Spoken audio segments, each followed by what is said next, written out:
How are you today, Miss Ann? Wonderful. I'm chilly. I got my turtleneck on. Been wearing lots of turtlenecks this week. I'm running out of turtlenecks to wear this week. It's just, I don't know. It's cold out there. Okay, so Hyacinth, when she makes her banana bread, starts it in a blender. And so this is the way I'm going to do it too. So it starts out with 1 cup, and I love this idea because it really mashes up the bananas. 1 cup of brown sugar, oil, half of a cup of vegetable oil, very, very ripe bananas. So we're going to do the bananas, slice them up, and just get them into our blender, and that's going to puree them. You don't want to use, you know, this is when you're getting toward the end of the week and you've got bananas that need using. This is the banana, the type of banana you want to use. It's going to give the bread great flavor. So don't be using the ones that aren't overripe. Sometimes you can buy, you know, at the grocery store, the ones that are already past, you know, eating, and they're more for recipes. So you can just go ahead and buy a bunch of those. They're usually cheaper anyway, and they've just got great flavor.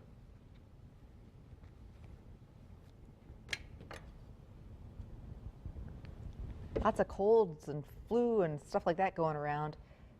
We thought we were done because we kind of went through our house a couple weeks ago, and now Ireland's back with a cold and sore throat again. It's one of those winters, it really is. Yep, for me. Okay, so this is cool. We're putting this up right now. We can't do this for every recipe, but I thought we really, you know, for people who want to be able to write this down and don't do the computer, here is the recipe that I'm doing right now on the show. So very, very cool. So you can see we started out with a half of a cup of vegetable oil, 1 cup of brown sugar, and I've got 2 ripe bananas that I'm going to get going in the blender here. So if you want to jot down the ingredients, there you go.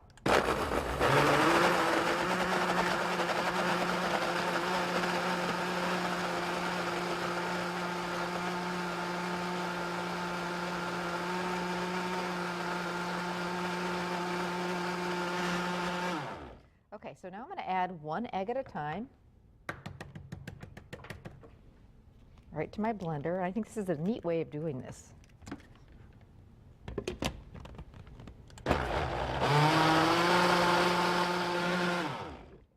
Egg number 2.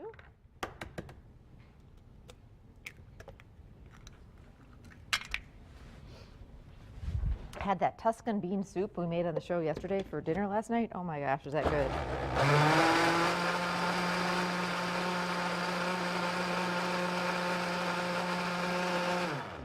Okay. And Levi smells so good. I was going to bring a picture in of him. Oh, I'll have to put that. Yeah, I'll have to put that on Facebook. He got all groomed last night, and he smells so good, and just gave a big hug, and you know, he just looks handsome. If a dog can look handsome, but yeah, a dog can look handsome. I'll have to take a picture. And the groomer puts a little different bandana on him every time, seasonally. So anyway, he always looks so cute. Okay, so our mixture, our wet mixture, our eggs, our bananas, our sugar, and our oil, all blended up in the blender. And now, at this point, it goes into a bowl. And I want to get every little last bit out. Oh, it's in the oven right now. Smells divine. Make sure it's not over baking here, so I just want to check on it. Ooh, and it looks gorgeous. I gotta pull it out. Well, I'll turn it off, and then I'll finish this up because I just want to show it to you. I'm gonna make you wait a minute because it's the most gorgeous banana bread ever. Okay, so at this point, I'm gonna add the rest of the ingredients and use a mixer to finish off the bread. 2 cups of flour, vanilla. I've got 3 teaspoons of baking powder, half a teaspoon of baking soda, pinch of salt, 1 cup of milk. So most of the ingredients you already have right in your pantry. And it's a great way, as I said, to use up and do something special with those bananas that, you know, you're going to probably throw out if you don't use them. And this is a fun little twist to the recipe that Hyacinth does in her banana bread. She does a little bit of lime zest. So I'm just using my microplane here. And you can actually see it in the bread.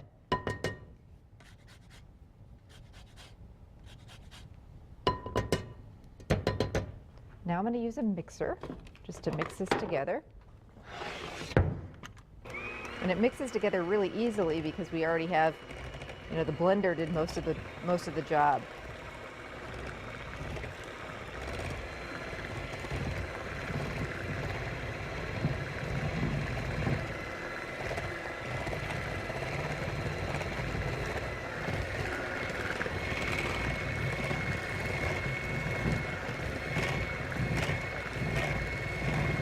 Okay.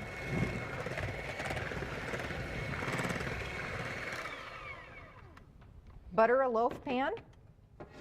You can do mini loaves. This happens to be, we picked up these pans. We needed some new loaf pans, so we picked up these great loaf pans at Cook's Corner. I just picked them up yesterday. We love these pans because they're pretty much, nothing sticks to them, and they tend to last forever. They're really great. So I'm going to get all that batter in there, and this makes a nice big loaf. Bakes at 350, and banana bread takes its good old time, a good hour or more. You want to make sure that it's cooked all the way through. Center of your oven is also important. You don't want to put it at the high rack or at the bottom. You put it up too high, the top will burn. Put it up too low, the bottom will burn. So right in the middle. All right, come with me. Ann is really excited about this recipe too. It is beautiful, and it looks just like when Hyacinth would bring it out of the oven to the table. And it slices just wonderfully. So there you go. Blender banana bread. It's one of the recipes that you can get in my latest cookbook, also available at Festival Foods, and you can also get this recipe online.